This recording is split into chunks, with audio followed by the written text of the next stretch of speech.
blessed all of Israel. How are you? How are you this great Sabbath? This great Passover?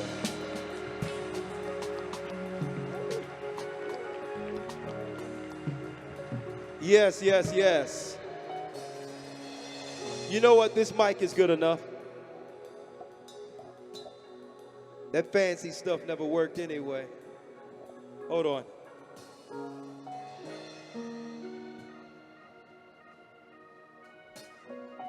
Before we go into the lesson, I would like everyone to stand.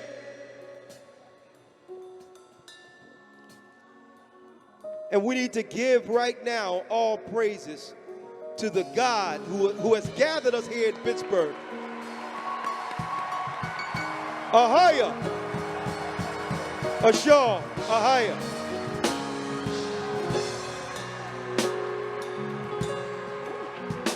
And we give all glory to his dear son, who died and was crucified and given up at this time for Passover for our sins. To Yeshua.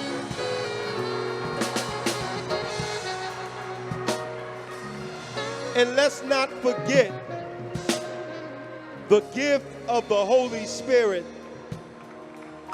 The Holy Spirit that was with the Most High from the beginning.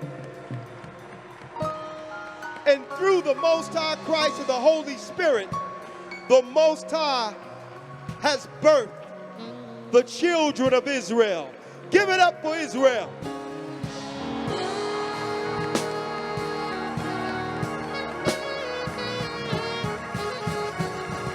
All right, all right, all right.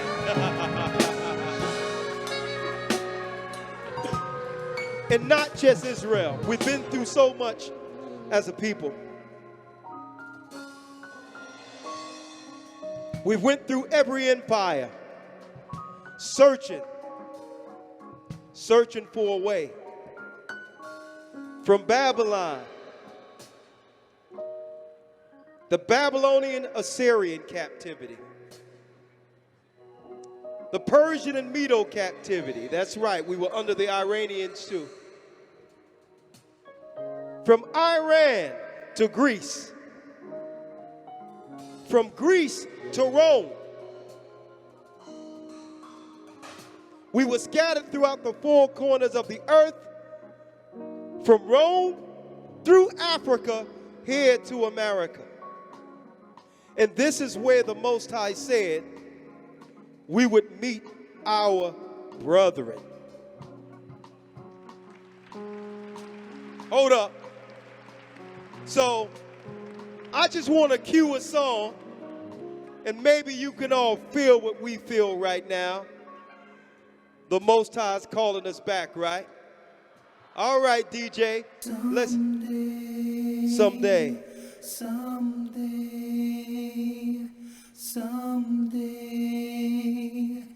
One day, they refuse to let us go. They don't want to let us go. Children of God in so much pain. We're suffering homelessness, We've searched heartache. high and we've searched low. Our families are separated. I pray you'll send the rain. They're pushing drugs and heartache, Lion of Judah, sinful will you fornication on stand our people. Listen, and be a part of God's plan. just like Pharaoh, They will have to let us go. they're going to let us go. Our God will plague the land. He has plagued the land. They will have to let us go. I pray someday. They're going to let us go. Someday. One day. One day. And you know he's calling us back. There you go.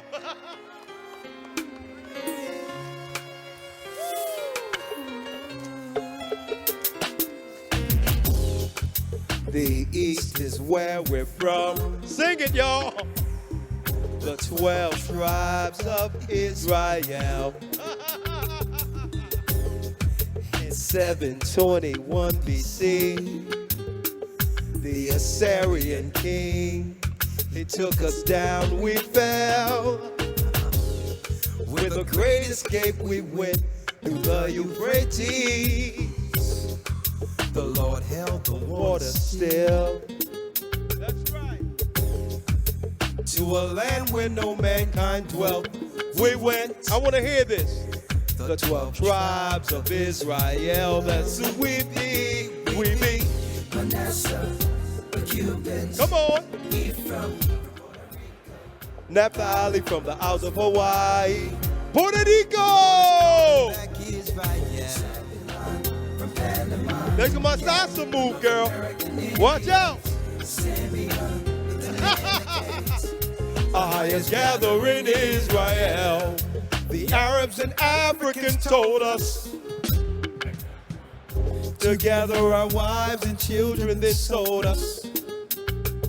In the belly of these great ships we traveled in fear. By the rivers of Babylon we found our brothers here. A higher gather us. Whoa. From Australia. Issachar, the Mexicans. That's who we be. Ooh. Let's bring it down. Is he gathering Israel or what, Pittsburgh? All right. Let me tell you, so many things between last night and today tried to frustrate what this moment is. So many things. We was even looking for the lesson that was prepared 2 days in advance. And the Most High was like, nah, it's not going to go like that. Here's the message. And I'm going to say this. Really, brothers and sisters, just coming off of the back of last night, I just want to say one thing that I forgot before I go into this lesson. Christ stated, it's not what goeth into a man that defileth a man, but what cometh out of a man's mouth. And I need y'all to hear something. He wasn't talking about food at all. What he was saying, so that you can understand, and I forgot to tell you last night, but I had to say it before we come into this. Think before what comes out of our mouths.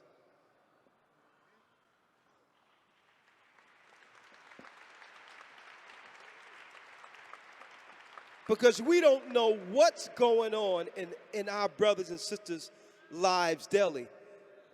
What may come from us that will really destroy any hope they have in a day. That's the power you have with the mouth. We all have. And all of us are trying so hard to make it. So we're going to instill hope with what comes out of our mouth. Not frustration, not pettiness, not hatred, not envy. Because your words carry weight. Every word creates something. Listen to what I'm saying.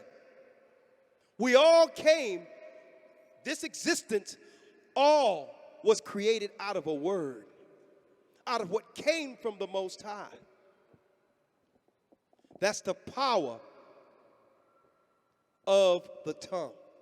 And I wanted to say that so that we'll understand the power we have when communicating with another person. They expect, all of the people expect that we interact with? Encouragement.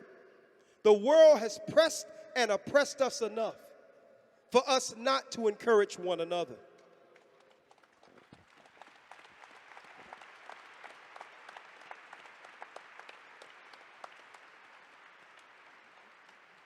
We're here.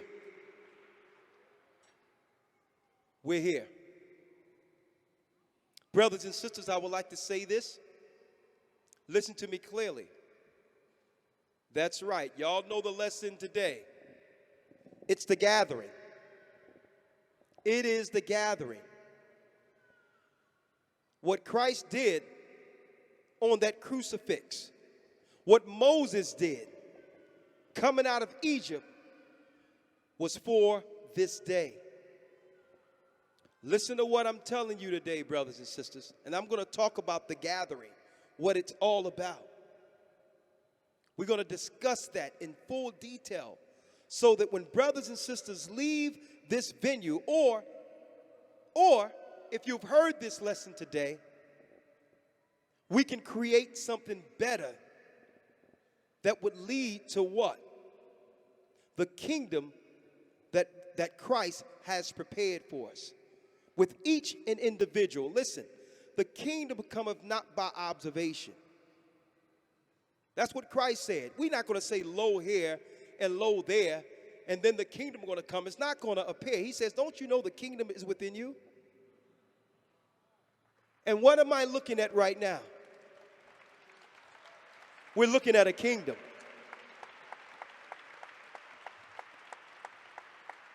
So, brothers and sisters, in this auditorium today, in this Pittsburgh Convention Center today, whether you be a part of the body of Christ in the church, whether you are in a service capacity today, to service and help the Most High's day, it doesn't matter what your occupation is on the outside of this.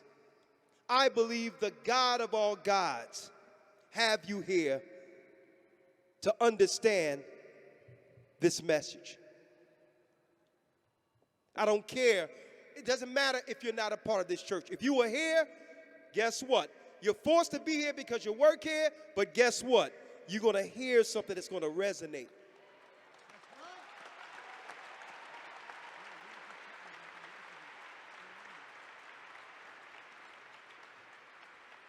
Brothers and sisters, I don't have to tell you all that our very existence is under attack. And when I say our very existence, I'm not speaking of race in particular. Life is under attack. Family values are under attack. Love in of itself under attack. We just jumped out of a so-called pandemic into a war. What's really going on here? I need y'all to listen to this. Only those who seek righteousness will make it through. Listen to what I'm telling you.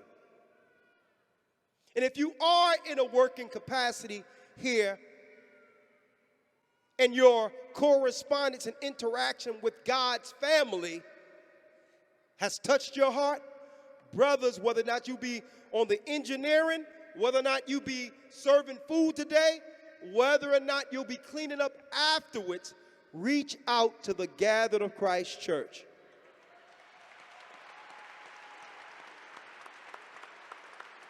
If you want to understand what's going on real time, we're going to let you know what's happening. But first and foremost, understand, the world we knew or came to love is over.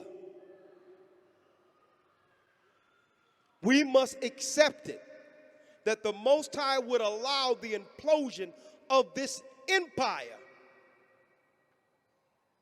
to make space for a new kingdom.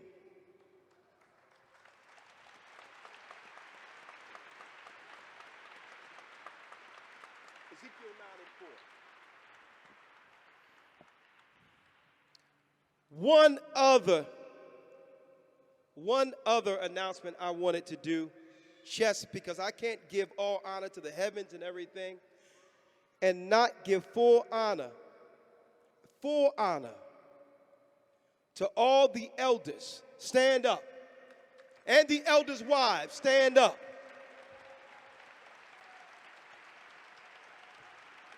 The bishops and the bishops' wives, the officers and the officers' wives.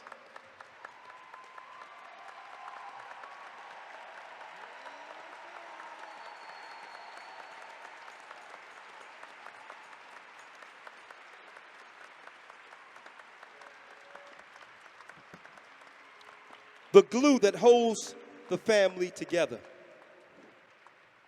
Now, going right into it,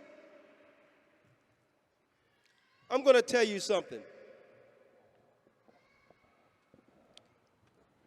A lot of people ask, well, what's going on in the earth today? The immorality that's now being pushed in our schools. Why are they forcing things on innocent children that they shouldn't ever have to experience? Why would you stress a child's psyche at the purest times of their lives? Our children are under attack. And I'm going to come straight out with it. There's not enough pushback from, it's like the righteous has been defeated.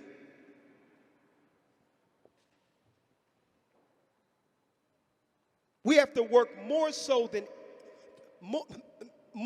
at this time than any other time to protect these children. I'm going to talk about that at the end of this program.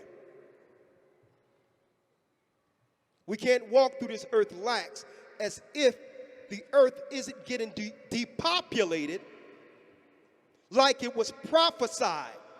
We can talk about what they're doing with their eugenics and their so-called modern medicine, which is really doing what? Capitalizing off of the problem Satan's pharmaceuticals and others has created. We can talk about what they're doing all day long. But what are we doing to shield ourselves from such evil? And I'm going to talk about that because guess what? The plagues and all that was going on during the time of Egypt, that's right, is playing out real time on the earth. And the Most High God, the God who created us all, has allowed it. You know why? Because the population of the earth allowed it. Listen to what I'm saying. 1994, there was a decree amongst all the powerful nations. They had an agreement in 1994, brothers and sisters. Now, I'm not here to talk about politics because we know this is Christ's day. But I'm going to frame this so that those here who don't understand what this is about, can tie it all in. 1994, there was a decree that was agreed amongst all nations that by the year 2030, they will get the earth down from 7 billion, listen to this, to 800 million. This is signed amongst what? International countries, treaties, and or agreements. So anything you might see rolled out through media or whatever the case is, it's to progress this number, to bring the earth down to a certain number, under 800,000 by the year 2030. That's not a conspiracy theory. That's an agreement that was made in 1994. And we have people sleepwalking in this earth as if people aren't disappearing right in front of us. Brothers and sisters might think it's just by chance or it's a coincidence. No. You know what's down? Families down. Marriage is down. The population of children are down. That's right. And you know what? You know what's pointed up? The rate of death. Why am I talking about this today? Folks, the purge, what they call the purge, is really the gathering.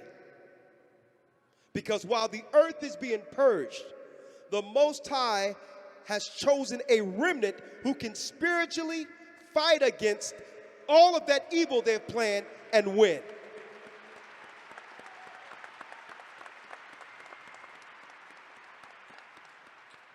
The problem is trying to uphold something. Listen to me clearly. Working with an effort to try to save something that they are imploding. No. It's about what? Righteous preservation. That's what this is about. Warn as many people as we can to get on this ark. Because this is going to fall, and it was prophesied a new heaven and a new earth would appear in its place. Stop trying to hold on in hope of something that God said is going to change. And that the people that are responsible for actually constructing it, they're telling you, no, it's not going to go the way you think it is. I will destroy your families. I will continue to make you sick.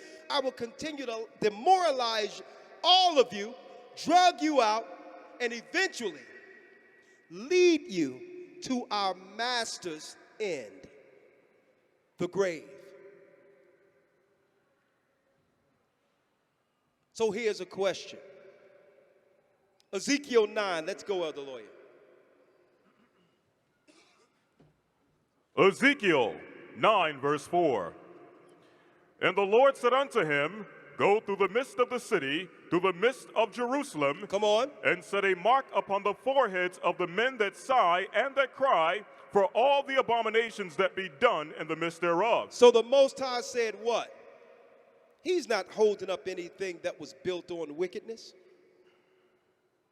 He have ordered the angels to go through the midst of the earth and do what? Go through the midst of the city, through the midst of Jerusalem, and set a mark upon the foreheads of the men that sigh and that cry, for all the abominations that be done in the midst thereof. He says, go set a mark on the people who will not what? Compromise. Who are tired of the demoralization of what? Our children. Who see what they're setting up in the schools. Who are witnessing the what? The perversion in modern day churches. The evil that is being perpetrated on the earth that leads to death. There's people out there who can see that this world will not sustain on this particular trajectory. There's people out there who are looking at this. They're not saying anything, but they know the world isn't right. So the angels came through the earth and began to set a mark on those and seen those who what? Who are not tolerant. Tolerant implies that you're asking me to accept something I wouldn't normally accept. We're not tolerant. If you repent, I wouldn't have to tolerate you.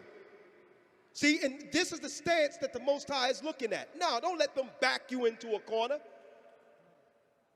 and make you believe you're wrong for wanting what? A traditional family?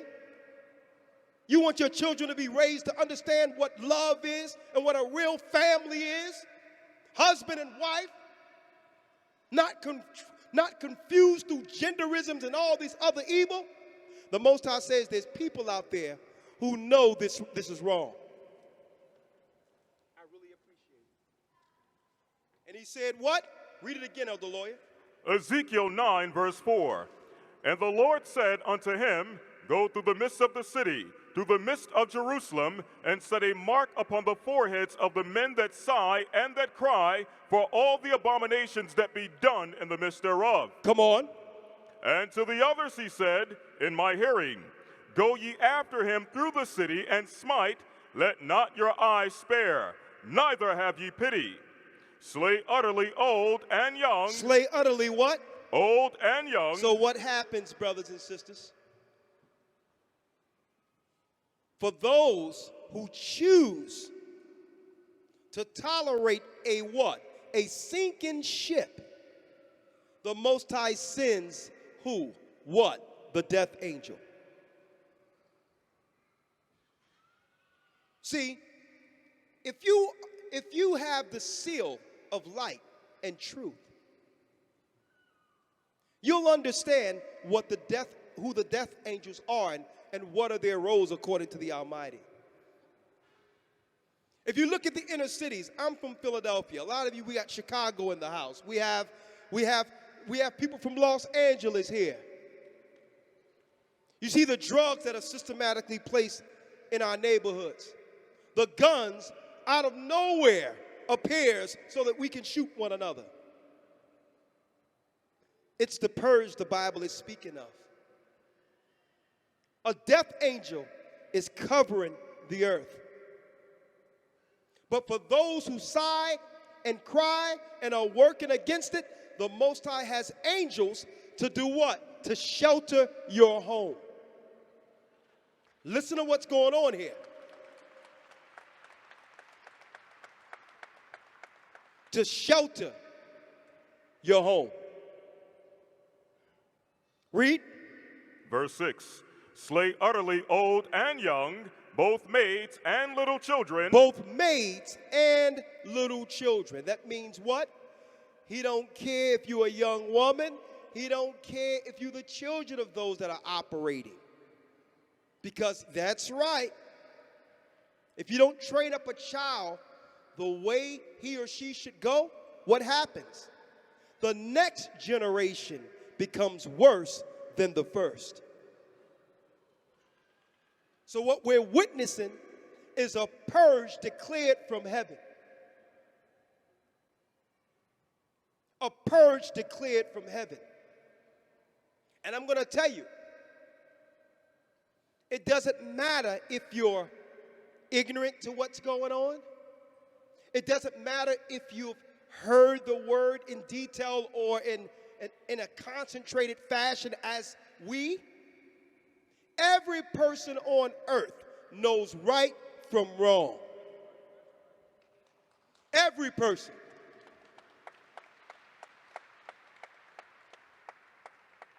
So when the purge comes, there will be no excuse. And we're here. Folks, the decree was signed in 1994, and here it is, all of a sudden, the whole earth gets a cold. Out of nowhere, coincidence. And the governments of the earth already have the infrastructure in place with the marketing and the hospitals and everything ready for the cold. It was a lot of airy, scary things going on the last couple of years. But when we woke up, the population was exactly the number that they wished for.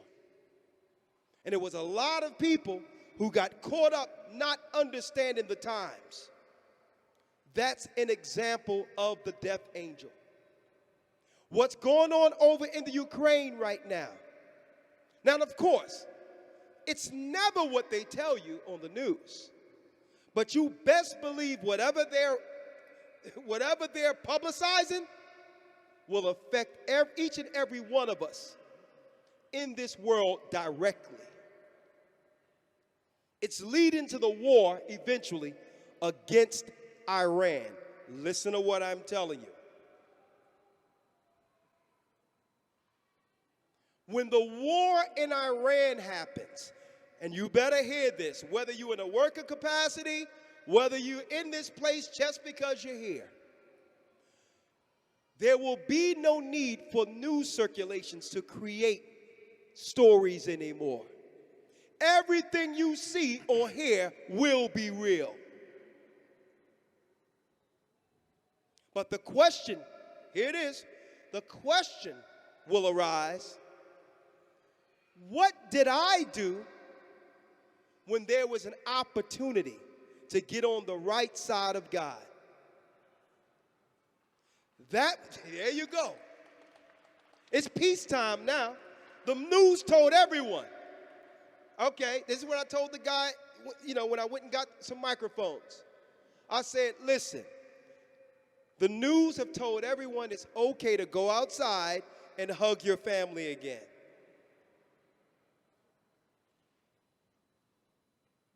Okay? That's the power of media. But I'm going to tell you, wait till they begin to hear the power of our God.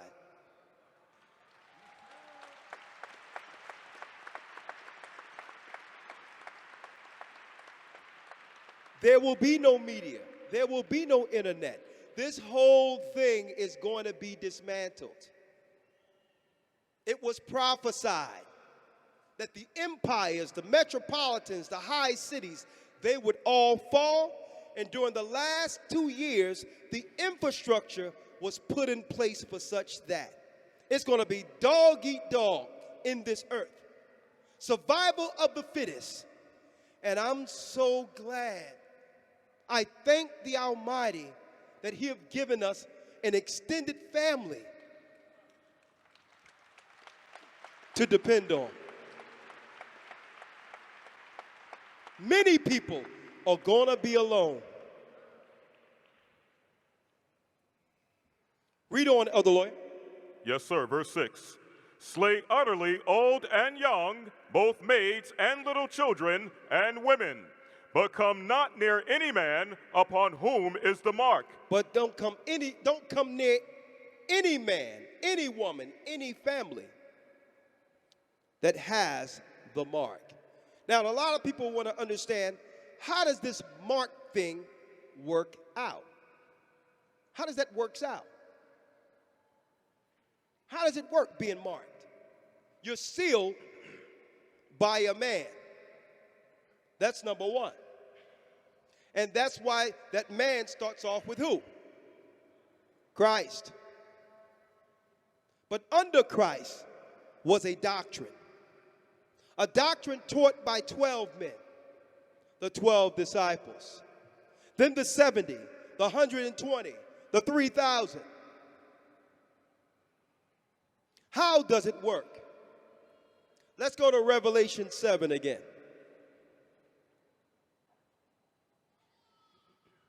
Revelation 7, verse 1. Come on. And after these things I saw four angels standing on the four corners of the earth, holding the four winds of the earth, that the wind should not blow on the earth, nor on the sea, nor on any tree. Come on. And I saw another angel ascending from the east, having the seal of the living God, and he cried with a loud voice to the four angels, to whom it was given to hurt the earth and the sea, saying, Hurt not the earth, neither the sea, nor the trees, till we have sealed the servants of our God in their foreheads. Until we have sealed what? The servants of our God in their foreheads. The servants of our God in their foreheads. These are they that the angels sought out in the earth, who are frustrated and tired of the evil that's now been pushed on humanity. Read. Verse 4. And I heard the number of them which were sealed. Which were sealed. Now let's talk about this seal in detail, because the majority of people on earth who read this believes it's just talking about a minimal number with each seal. But listen. Read that again. And I heard the number of them which were sealed, and there were sealed 144,000 of all the tribes of the children of Israel. Of all the tribes of the children of Israel. Then it goes down the line. Judah, 12,000. Benjamin, 12,000. Levi, Manasseh, Issachar, 12,000. Benjamin. But keep in mind, this is speaking of men. Men who were baptized and anointed to lead. And some women will be like, what about us? Well, guess what? Moses was sealed when he put that blood, the blood of the lamb, on the door coming out of Egypt. That sealed not just Moses as one man, but every person in that house, including the women.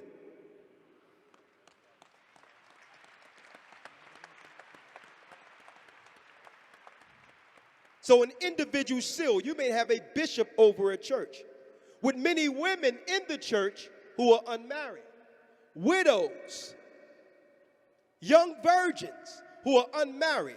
You know what seal those women fall up under? That bishop seal. They're sealed. So we're talking about an innumerable number of brothers and sisters who understand what's going on and is willing to do what? Pull our spiritual resources to fight back. And understand this. And we're not waiting for a change. We're not waiting, like I said last night, for someone else to do it.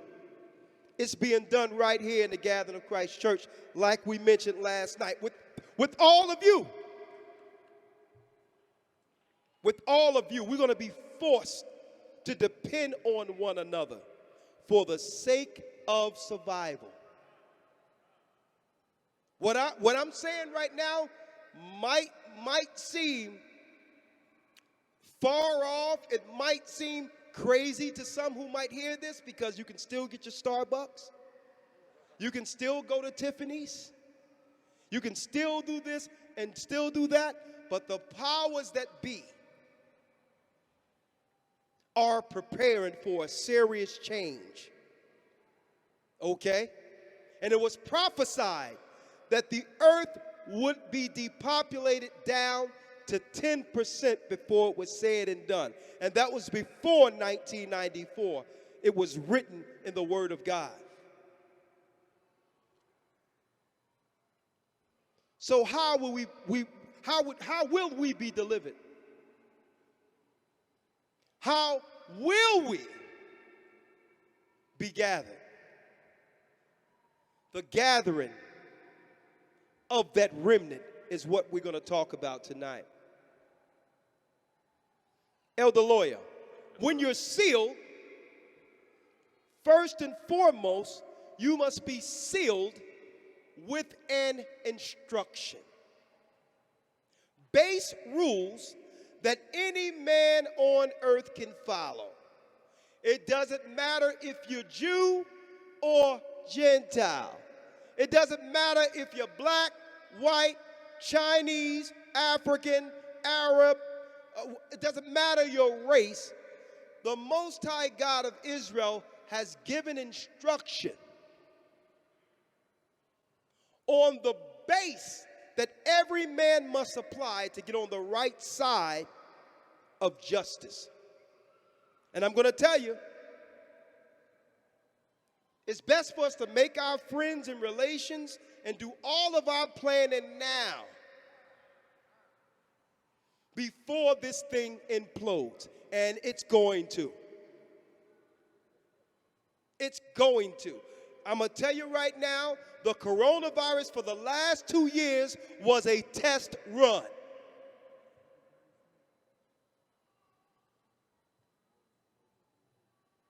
Was a test run. And what did I tell people? I said, listen, don't ever let anyone,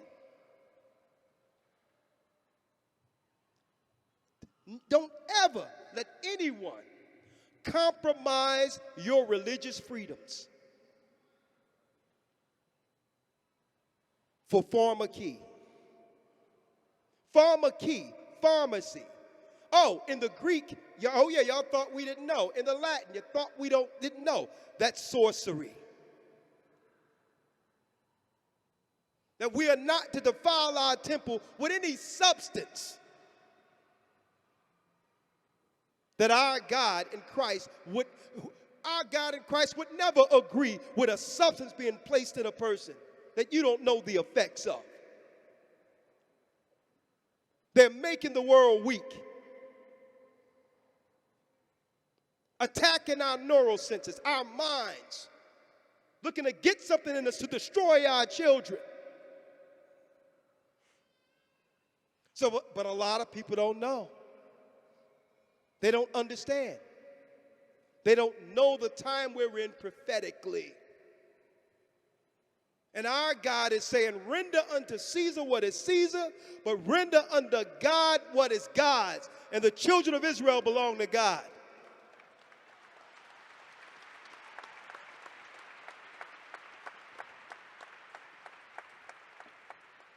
They're messing up the children's minds, bodies, only to come with a so-called what? Pill. Or a cancer treatment, or this, that, and the other. So there are what? There's key, listen to what I'm saying, key laws that every race of people can apply, even if you're not of Israel's stock. That's right. I'm going to read them one by one. If you want to be sealed with the living God, can you at least try to apply these as a what? A foundation to build on, to stand on, and be sealed. We're going to read it. Our people got these instructions coming out of Egypt. At Mount Sinai, the Most High gave us a law. And that law was not just for us. We were punished for breaking the law. It was our responsibility to teach the earth this law. Every race of people, it doesn't matter who you are, should pick up a Bible, King James Version, go to Exodus 20 and say, you know what? Go home and say, you know what, honey? Let's see if we can apply these 20 in our lives for the family. Because it was us following this at first that have led to what? The earth being populated to the degree of some level of morality. We're not fighting at all against what they're pushing on our children. They took the 10 Commandments out of schools, said that we couldn't pray in school anymore. That they took the 10 Commandments out of churches. A lot of these New Age churches, and they're dens of devils. They've taken the 10 Commandments out of the courts, and we wonder why there's no justice for our people.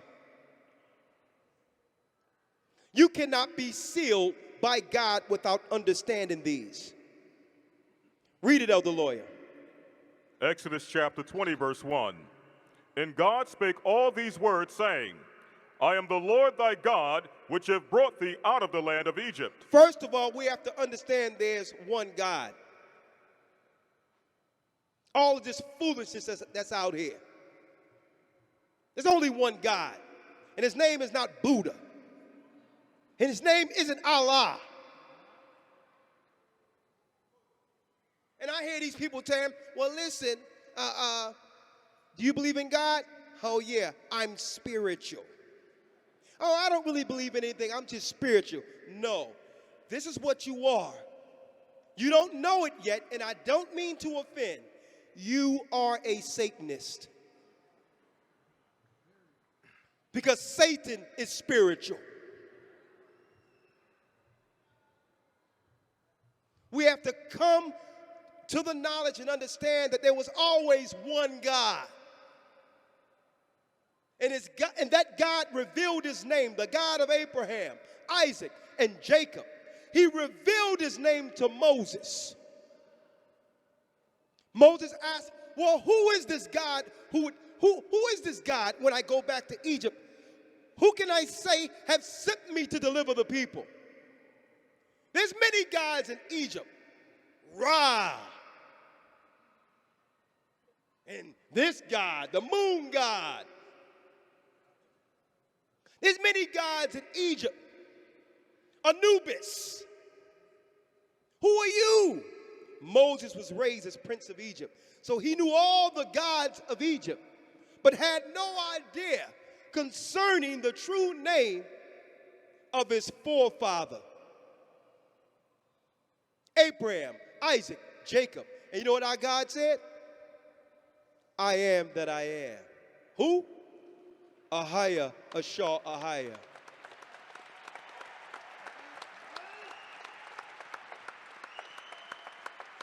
A name that isn't written in Egypt. The Egyptians controlled through pharmacy. They controlled through sorcery. They controlled the populations even through what? Administering on their own population sicknesses. And only the elite powers could live a long life.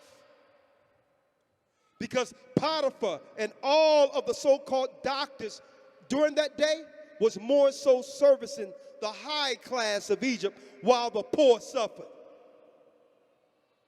There's even, folks, I know you have seen this already, on the walls of Egypt and on papyrus of Egypt, of you got it, the doctors, or what you would call the priests of Egypt, using a stick to go up into the nose of servants.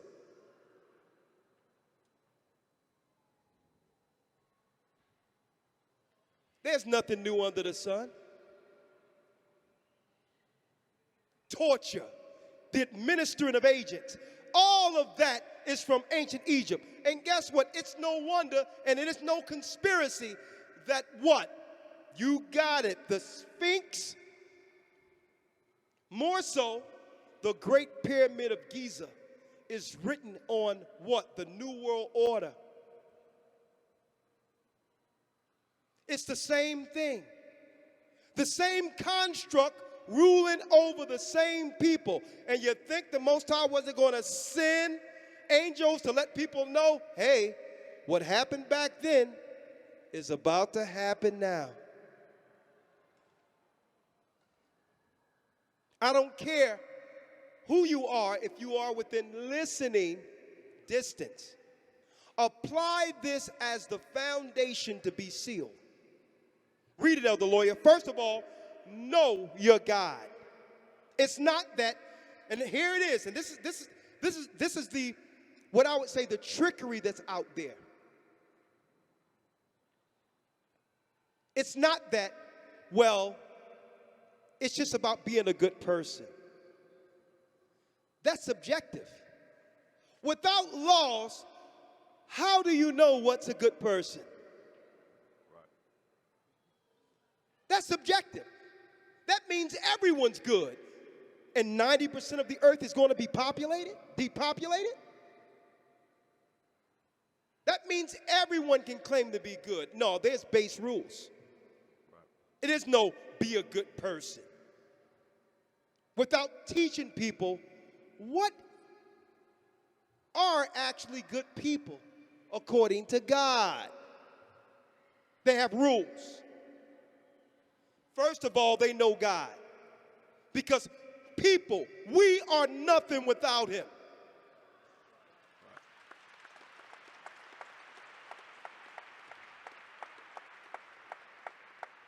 First and foremost, we must know God. Read, Elder Lawya.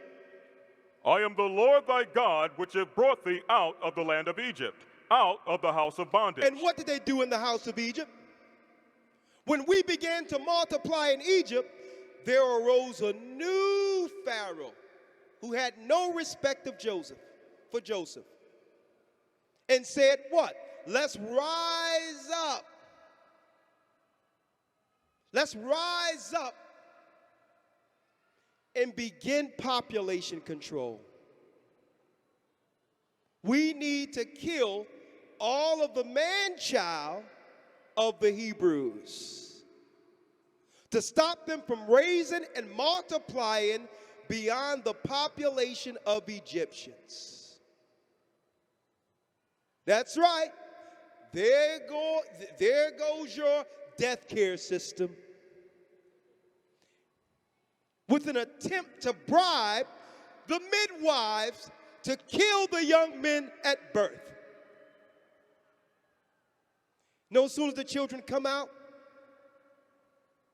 no sooner as children are born, you got the doctors and the midwives waiting today with something to administer that they claim will help the child. Folks, if we don't protect these children, there's no future. We must understand history, or we're doomed to repeat it. We must know the God who pointed that out, and we must follow his rules.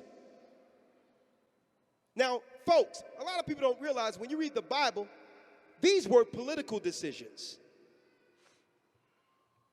These were political decisions to keep their country intact. There was no way we was going to rise into high preeminence above a nation that wasn't ours. So there's rules. First, one, God. What's the next one? Verse 3. Thou shalt have no other gods before me. Buddha isn't a god. Not our God. Allah isn't a God. Not our God. Krishna, Mistress, Mistra, all the other ones, these are not the gods that the Most High said serve. We must find the God of the Hebrews, because everything he said in this Bible is happening right now. And guess what? And I'm going to make it clear. Christ is the prophet. When this earth is shaking and something is going on, and when all these things, when the Rona came and all that, I didn't hear no one ask out there anywhere, well, what did Muhammad have to say about this? Right. When something happens in the earth, immediately, and it doesn't matter your race or religion, they said, you know what? I think this was written in the Bible. I think we're living in the last days according to biblical prophecy. Read on. Thou shalt not make unto thee any graven image or any likeness of anything that is in heaven above, or that is in the earth beneath, or that is in the water under the earth. Come on. Thou shalt not bow down thyself to them, nor serve them, for I, the Lord thy God, am a jealous God, visiting the iniquity of the fathers upon the children, unto the third and fourth generation of them that hate me. No idolatry. That's right, no idolatry. That means no images. No images of Mary, Jesus, or whom they claim to be. That's idolatry. No idolatry. Number one. That's disrespecting the God that made us. Let's go down these, because I don't want to stay too much on these 10. Just run them down. What's the next one, Elder Lawya? Yes, sir. Verse 7. Thou shalt not take the name of the Lord thy God in vain. Thou shalt not take the name of the Lord thy God in vain. That's tempting God. That's tempting the Almighty, taking his name in vain. And that also comes into how we walk in this earth, representing that name. Read. Remember the Sabbath day to keep it holy. Remember what? Remember the Sabbath day to keep it holy. The Sabbath is from Friday sundown to Saturday sundown. Sunday worship, according to God, is sacrilege. It doesn't matter what we knew before. There's not one verse in the Bible that changed the Sabbath to Sunday. Sunday is from an old-time Babylonian day of rest, established under Nimrod during the building of the tower. 6 days people would work, and that's right, at the tower, all the Gentiles would rest on Sunday. It's what? It's one of Satan's Sabbaths. God said, do it on the last day. Satan said, well, no, we'll do it on the first day. And this is no reflection of people who are good people, honest people, who before the knowledge grew up in the churches. This is no indictment on the people who are going there. There's good people in the churches. But their pastors aren't teaching them the word. Okay? So if there's anyone out there who understands that Sunday is Satan's Sabbath and would like to come to service, that's right. Get our number before we leave. The Sabbath day.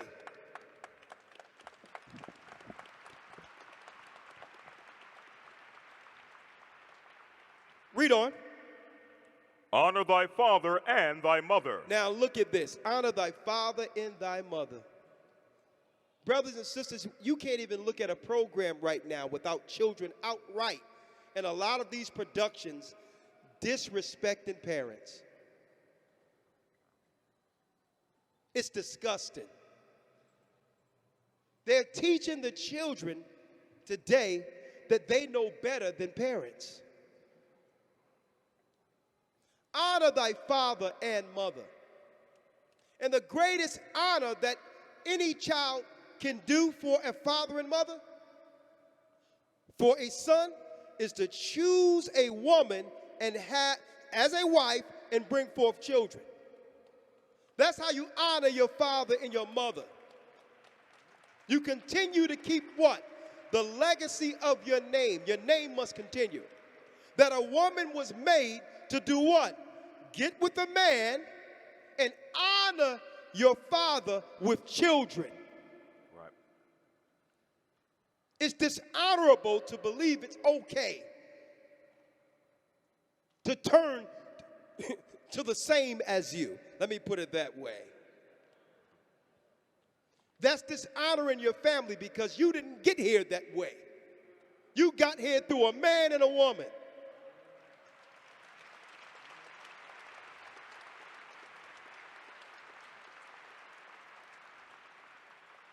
And it's a shame that we may have to almost censor ourselves to state the obvious. We have to watch what we say if it's true. Knowing that there's a threat of, when it comes to truth, to knowing that we may get censored by just telling people the truth. That men and women, since the beginning of time, had children.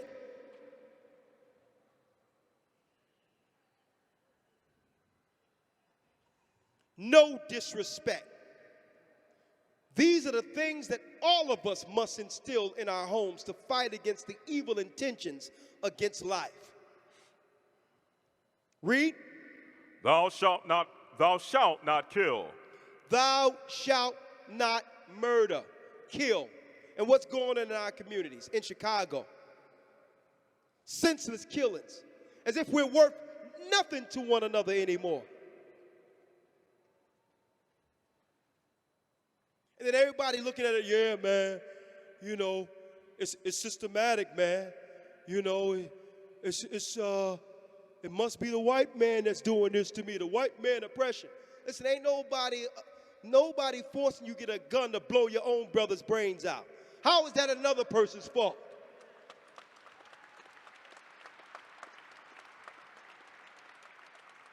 All of these excuses, finger pointing. Society has forced us where there's really no choices, man. I gotta level up. No, you're leveling down. About pointing fingers and it's this race problem, that race problem. Nah. Don't you know we're living in a world where judgment is expedient and the Most High says you reap what you sow? This is why what? We're continually dying as a people.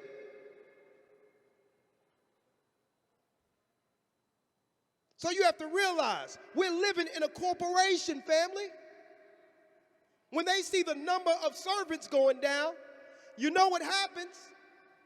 An event happens where immigration comes in to replace what they know is getting deleted.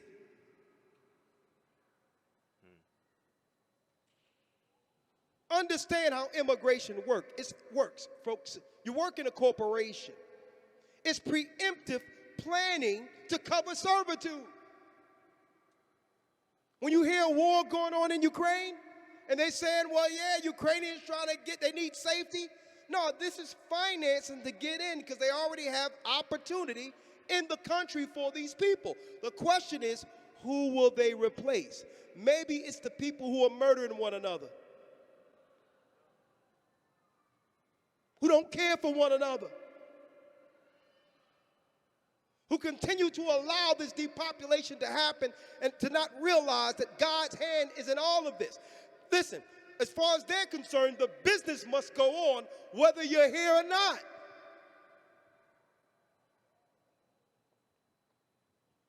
So we all know these wars and all this are cover for other geopolitical plans. And next thing you know, you look up and you look in our neighborhoods, you're going to see less and less and less of us. Man. But hey, the purge. Read. Thou shalt not commit adultery. Thou shalt not commit adultery. That's crystal clear. The adultery in the law, a man is not supposed to look at another man's wife and lie with her. And I don't know how brothers and sisters can escape this thing when everyone, including husbands and wives now, are swiping, using Tinder, whatever that's out there, and everyone in the world is sleeping with one another. And you know what a lot of people are doing? They're spreading the plague. They're spreading the spike protein. And it's going to come a time where people are going to mix with each other, and you know what's going to happen? Less and less children right on schedule. I'm glad the Most High have given us eyes that we can see and ears that can hear.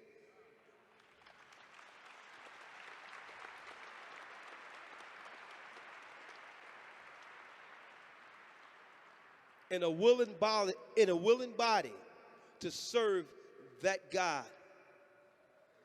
Listen to what I'm telling you here. Everybody's swiping and doing that and the other. There's no rules anymore. Thou shalt not commit adultery. Guess what? They don't even teach in the church anymore what adultery is. In its original sense. All it means is, listen, you see another man's wife, you cannot deal with her. Read.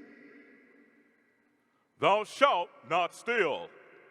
Thou shalt not steal. Read. Thou shalt not bear false witness against thy neighbor. Oh my goodness. Lying on other people. Man, if I hear someone tell me it's because of another race we're in this condition ever again. How many times we've seen growing up, even in our own neighborhoods, people lie just to lie on other people.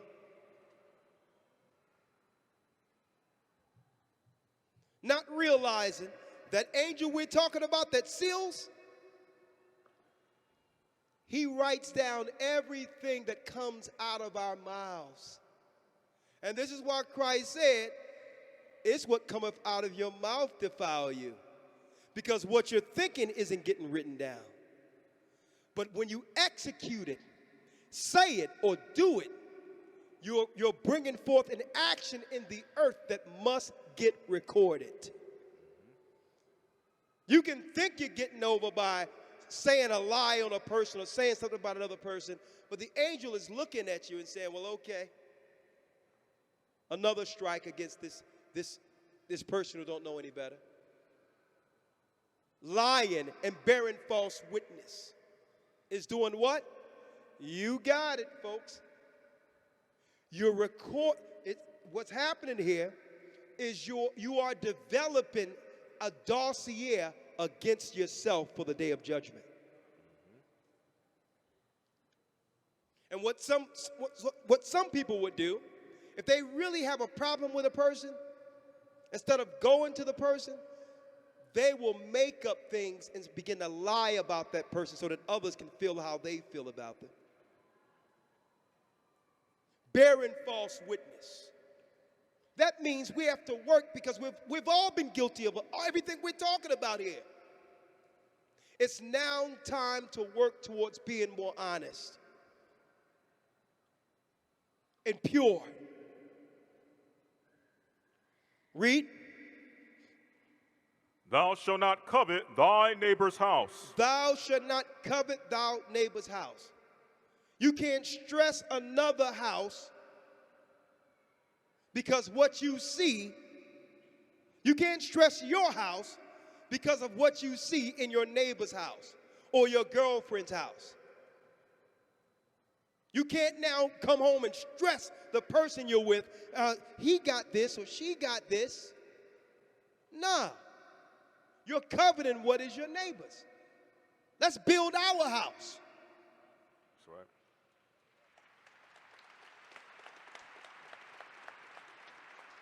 You know, or it's okay. Go over that house and tell them to give me their credit card, and we can do anything you want from that house. But we're not to covet what is our neighbor's. There's enough for everyone. Read.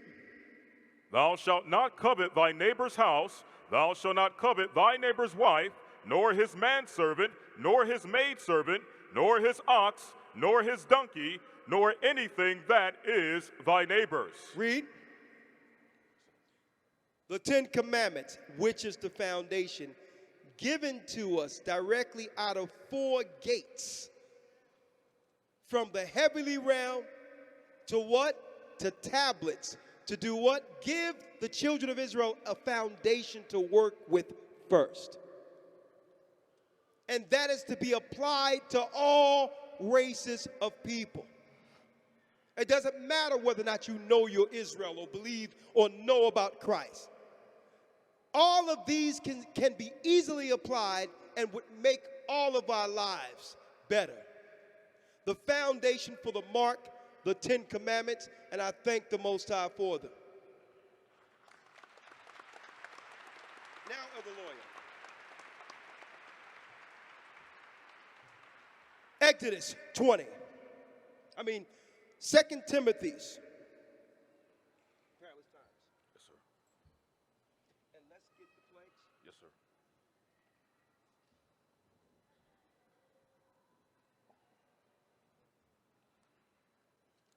What are we living in? Perilous times.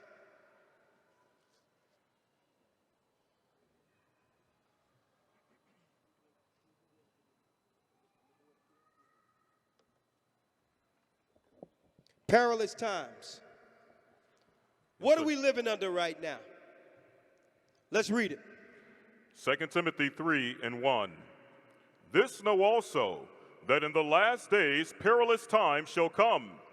For men shall be lovers of their own selves. Now, we're showing you how the earth will get down to 10%.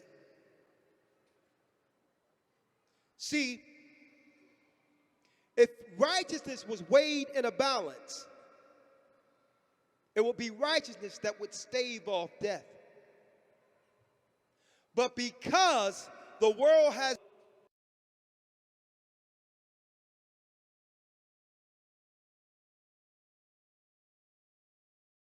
perilous times, there's not enough resistance against evil anymore at all. Let me tell you, ever so often, we look at, series and certain things because a lot of predictive programming is in a lot of these movies and series and things. And when you think about American, when I was growing up, it was what? Oh, red, white, and blue, apple pie, leave it to Beaver. I don't know if I'm showing my age. The Waltons, the Jeffersons, right? Good times.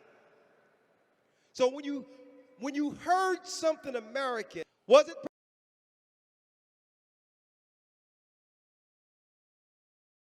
perfect? No.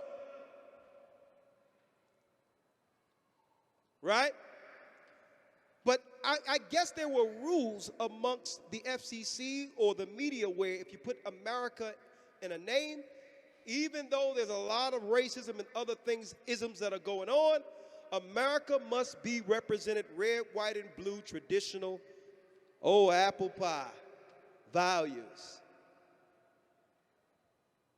There's a series out there that's called American Football. Now, I grew up with sports. Who know about that series, American Football? Only a few of the young people know about it. It's about a young guy, broken family, whatever the case is, but he grow up, a family accepts him in and all that, and he start to, do what's right. There's a lot of hard choices. The streets are trying to get him, but yet, and I thought that, okay, obviously, yeah, maybe my son and others have hope because this seems like a good, wholesome story that you can look at in the modern day foolery that is being exhibited through media today, right? But then there was a spinoff of American Football where he graduates, eventually Elder Lawya, they go to college. I know you didn't see it, but I'm telling you what happened. Yes,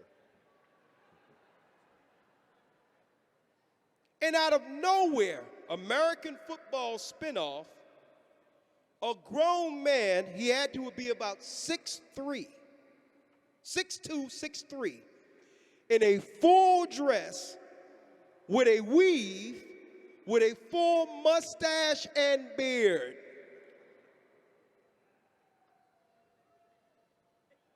In a role where, am I the only one here seeing that something is wrong with this script? And he would just pop up at dinner and other places, and they're just interacting with him like it's not a full dude in drag speaking. Titled American Football. Subliminally, they're telling us that something has changed. That we can just act with these people and go back and forth with these people, give them prominent roles and do all of this, and guess what? I'm sorry, sisters, they doing this to you. It was the sister's best friend. Her confidant. We're living in perilous times because it's not even about that role. It's about the predictive programming and slowly, incrementally having our children adjust to perversion, to evil. And we must be careful, folks. And I'm going to tell you, and I know it helps pass the time. Every time we put a phone or tablet in front of these children, we have to know what they're looking at, because guess what? They are more sharper on these things than you think. I'm talking about babies. I seen Lawya's son scrolling and doing all types of stuff one day, and I'm like, whoa, this guy is more skilled than I am with it. My phone be falling down on all types of stuff. These children are very perceptive and they're sharp. Not to say that they will seek to find these things, but guess what, folks? These things are popping up on children programs and all of that, where now a child will hit something and it'll be that guy I was talking about. That's right.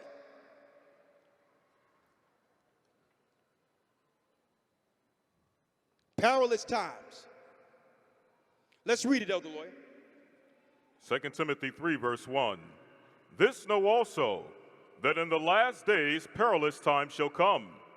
For men shall be lovers of their own selves, covetous, boasters, proud, blasphemers, disobedient to parents. Read it again.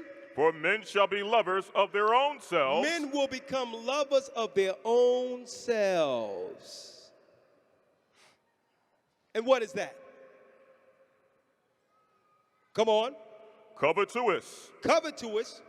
Boasters. Boasters. Proud. Proud. Blasphemers. Blasphemous. Disobedient to parents. Disobedient to parents. Unthankful. Unthankful. Unholy. Unholy. Without natural affection. Without natural affection.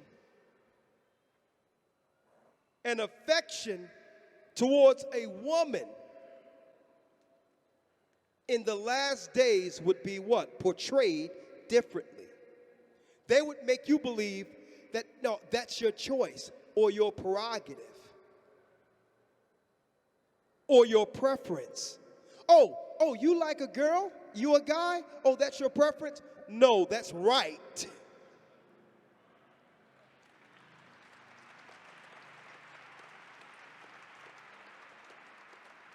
See, we have to stop letting them use these choice words as if their choices or preferences are on par with ours. No, it's not a preference. There's right or wrong.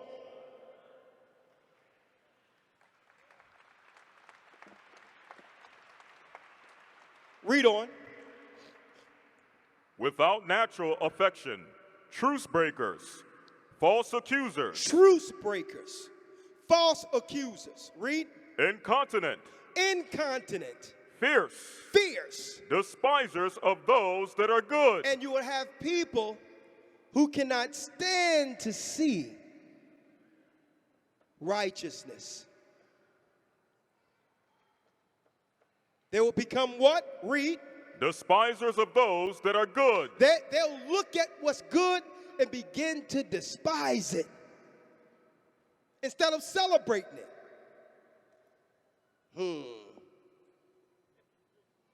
I can't stand to see them together. No, God put them together. Despisers of those. Yeah, I know there's got to be something behind it, you know. Always trying to do what? Stick something negative to the people who's trying to do right. Instead of encouraging that right with all the evil pushed on us. When we see something right, we shouldn't look at it with any level of skepticism. We should look at it and encourage it. These are those who despise what is good. And you know why they're despising what is good? Because the light outshines their darkness.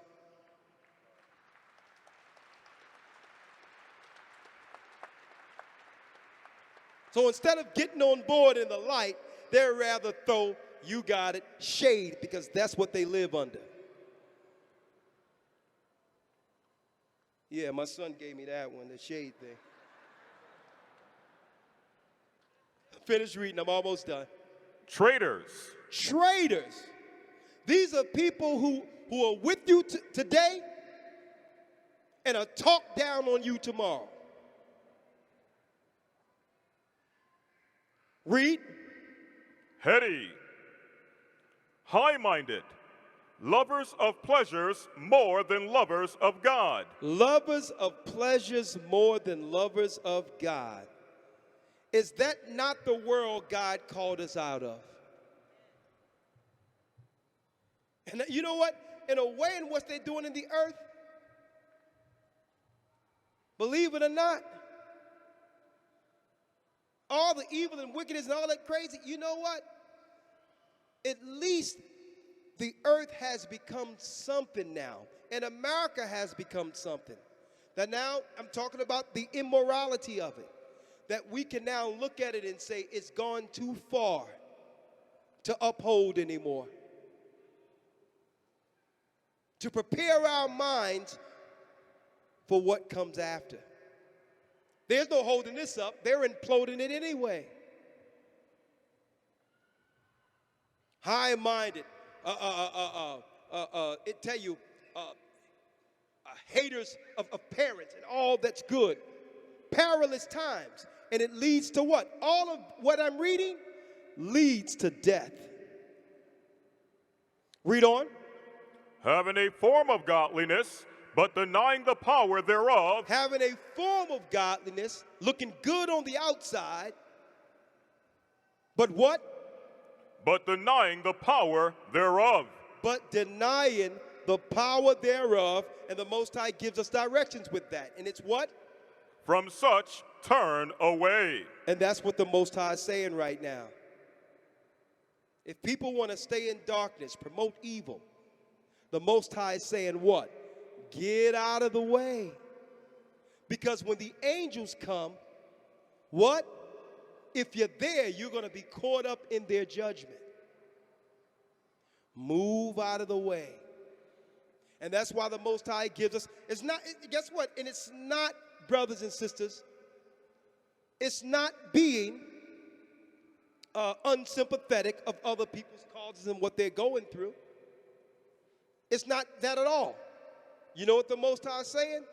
He says after the first or second admonition, reject. If you tried over and over and over again and these people aren't listening, you must get out of the way to make place for judgment. It's not for you to change that person. If that person is going to change, God is going to do it if you get out of the way.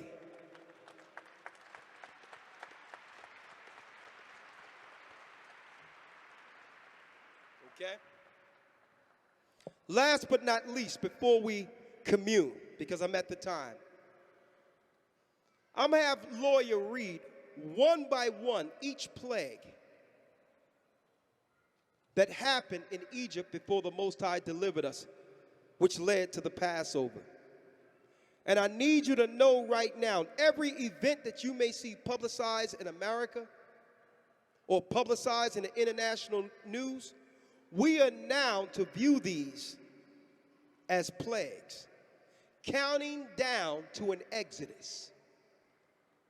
You are not to see it how they're trying to portray it.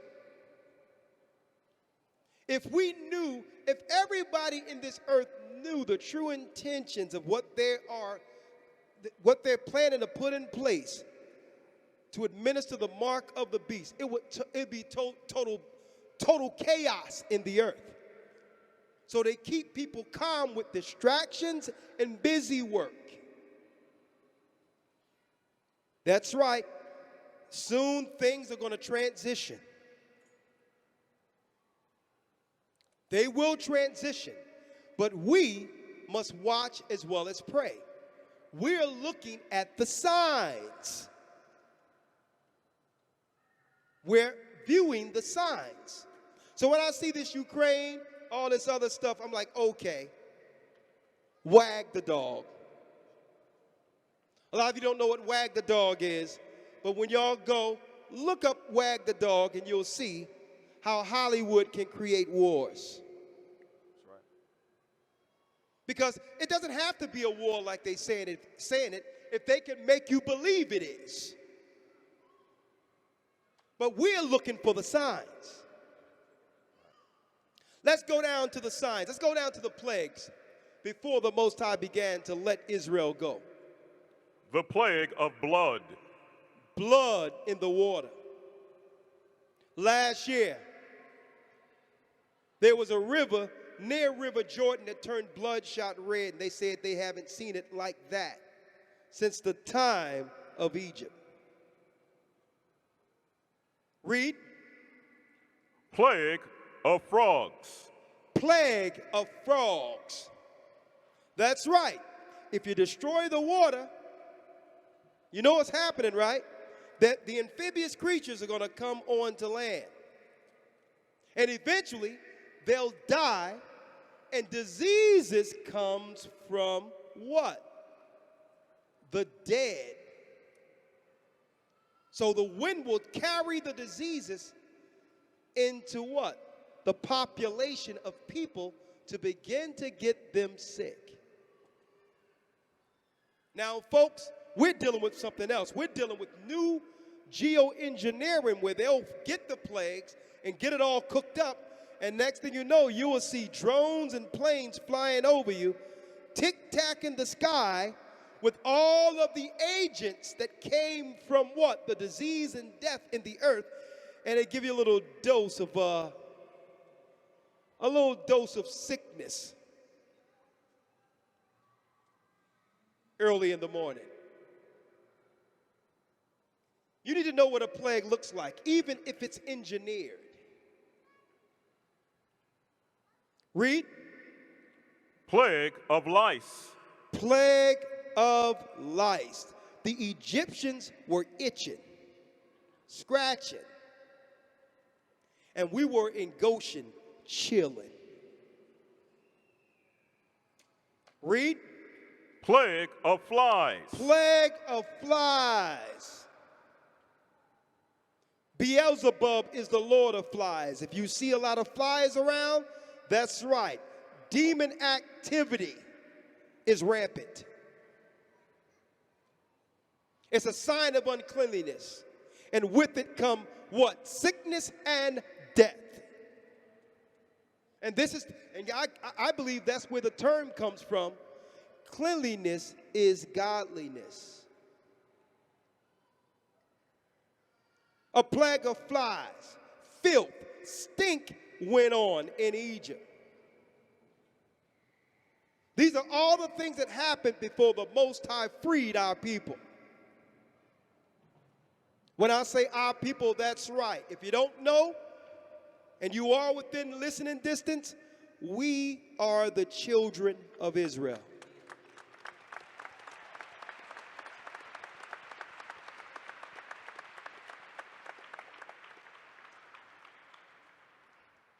Read. Pestilence. Pestilences. Boils. Boils, sicknesses. Hail. Hail. Hell and fire and all these things. I mean, hell coming down, what? With fire on it. Causing fires all in different areas. Like you see, what? In California, the wildfires and all that's going on. Read. Locust. Locust. To do what? To destroy the crops. And folks, we're going into a famine.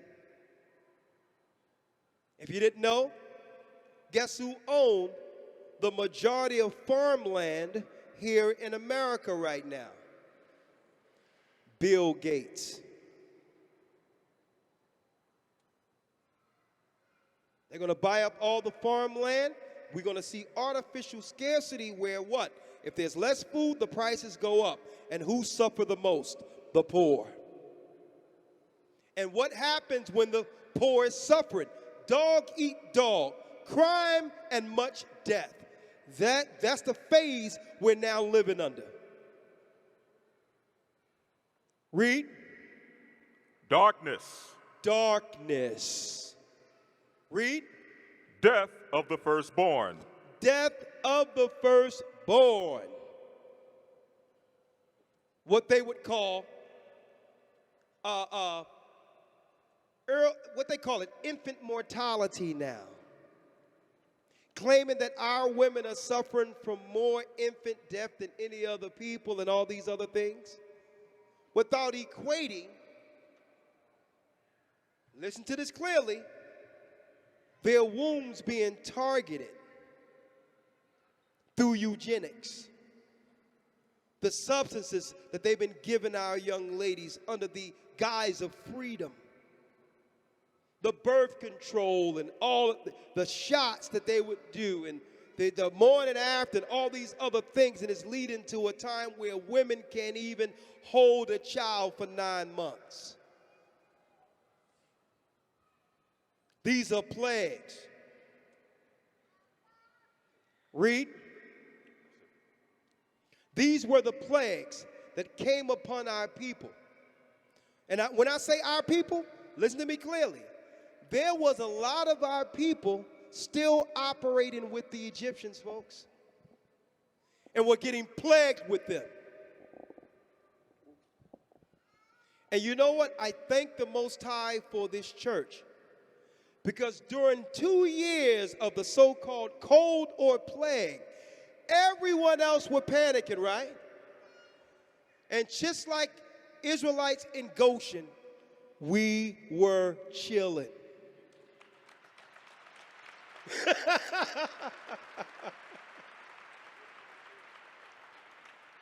And not that at all, it's not that we escaped sicknesses during the whole time. A lot of us got sick. And if we did get sick, the Most High pulled us through.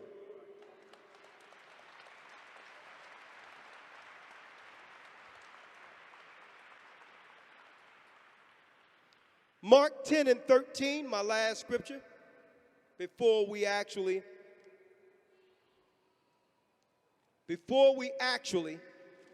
toast. Mark 10, verse 13. Read.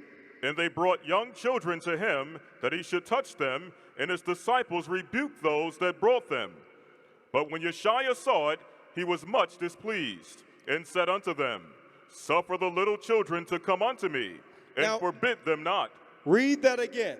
Suffer the little children to come unto me, and forbid them not. And forbid them not. Now, why am I reading this at the very end?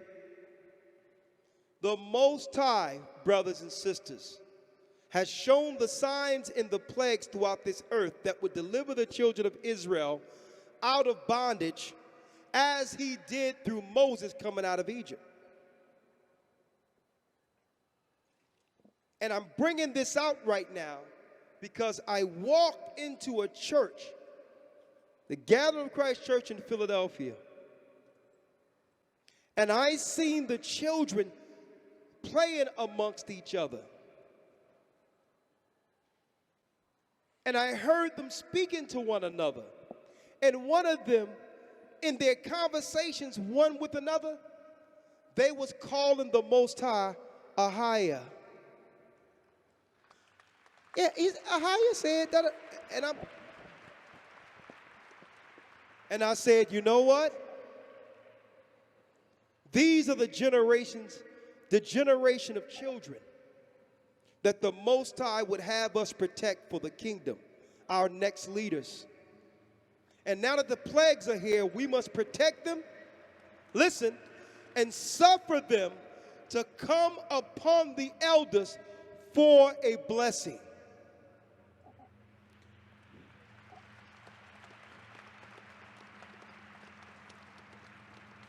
It's all about them. And if we can, in a quick fashion, I would like all of the children from 11 and under with their parents real quick and move them up to the stage before communion. Right now.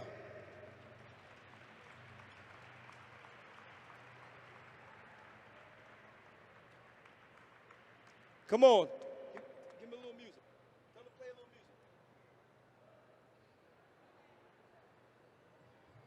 music. Hey, folks, y'all want to see the miracle of God?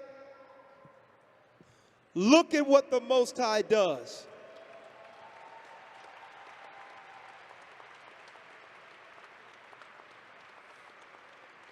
Through all the plagues, the heartache, the murder, throughout all the targeting of our children. Come on, get as close as you can. Look at this.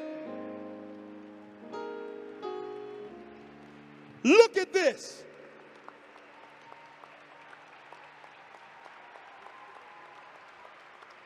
A generation.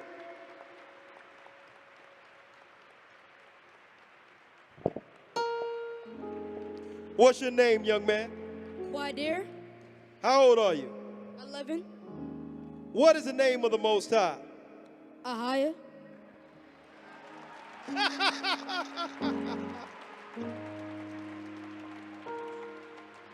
What's your name, young lady?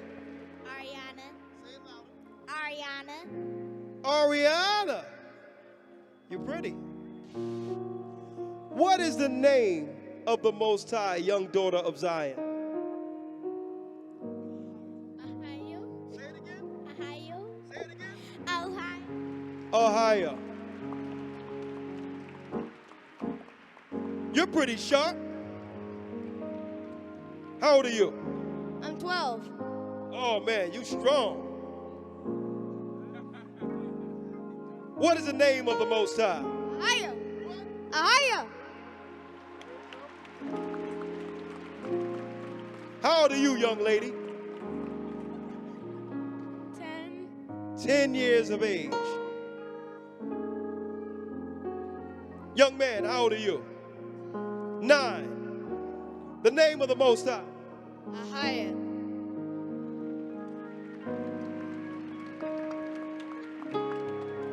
Let me tell y'all something, brothers and sisters. It was me and a few brethren. We went on a 7-day fast.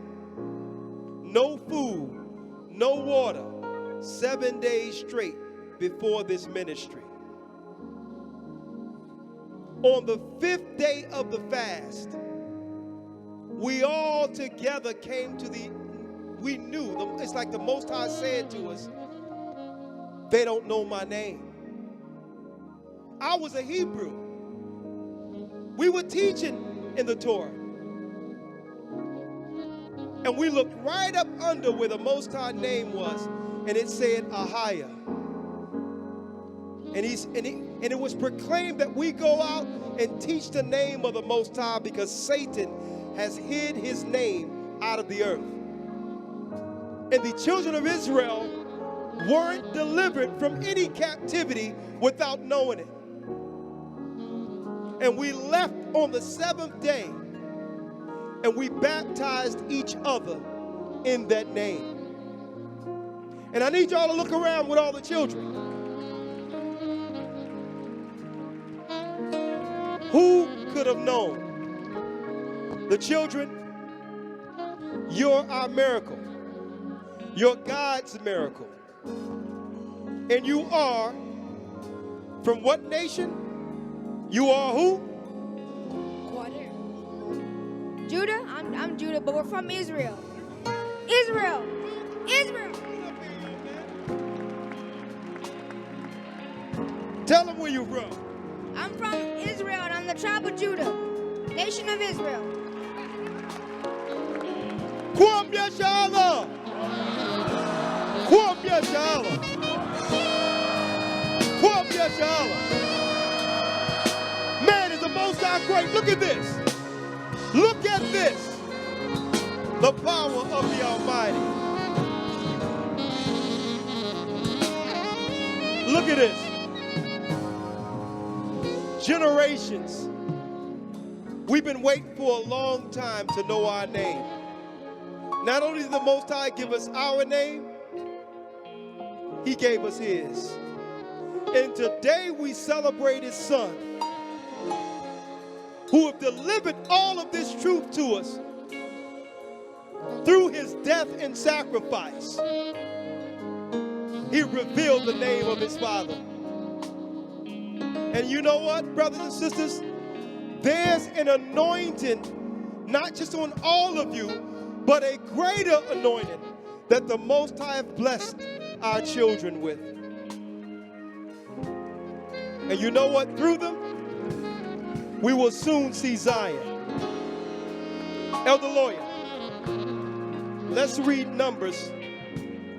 What we're going to do is pray and anoint the children and all of Israel in the house, that the Most High will preserve us to see these children one day stand in Israel, in Zion, that they will not suffer the pain we've suffered here in this country or throughout our captivity, that they will be delivered from all sicknesses and lead the next generation into glory. We're under attack, but I believe this church and the families in this church are hedged. Let's read it, Elder Lawya. Numbers 6 and 22. And the Lord spake unto Moses, saying, Speak unto Aaron and unto his sons, saying, On this wise ye shall bless the children of Israel, saying unto them, The Lord bless thee and keep thee. The Lord make his face shine upon thee and be gracious unto thee. The Lord lift up his countenance upon thee and give thee peace. And they shall put my name upon the children of Israel, and I will bless them. Praises to Ahiah. Praises to Yeshaya.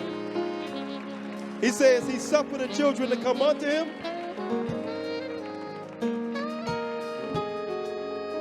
One day, young man, come on up one more time. You come up with me too, young man. One day, you young men may be called upon to teach the word of God and to lead God's people. Will you? Yes, sir. Yes, sir. There you go. The next generation. Go down. Okay, you can all go take a seat. I thank you for coming up. Man, what a blessing.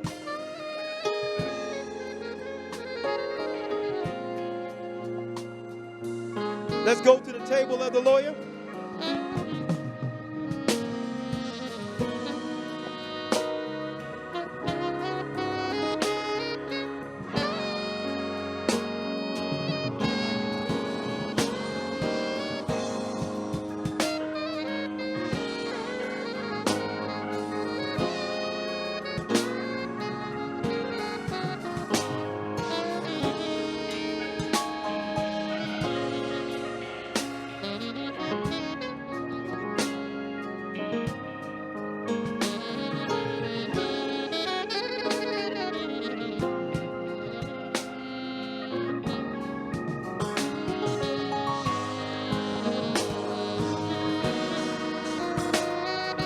Yes, yes, yes.